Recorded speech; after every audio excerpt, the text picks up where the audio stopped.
Oman സുൽത്താൻ ഹൈതാം bin താരിഖിന് രാഷ്ട്രപതി ഭവനിൽ ഔപചാരിക സ്വീകരണം നൽകി. രാഷ്ട്രപതി ദ്രൗപദി മുർമു, പ്രധാനമന്ത്രി നരേന്ദ്രമോദി, കേന്ദ്രമന്ത്രിമാർ, മറ്റ് ഉയർന്ന ഉദ്യോഗസ്ഥർ എന്നിവർ ചടങ്ങിൽ സംബന്ധിച്ചു.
രാഷ്ട്രപതി ദ്രൗപദി മുർമുവുമായി ഒമാൻ ഭരണാധികാരി കൂടിക്കാഴ്ച നടത്തും.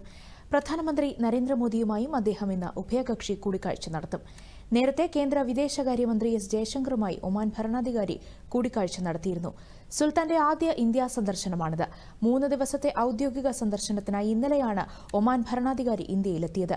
ഇന്ത്യയും ഒമാനും തമ്മിലുള്ള ദീർഘകാല സൌഹൃദ സഹകരണ ബന്ധങ്ങൾ ശക്തിപ്പെടുത്താൻ സുൽത്താന്റെ സന്ദർശനം ഇടയാക്കുമെന്ന് പ്രതീക്ഷിക്കുന്നു.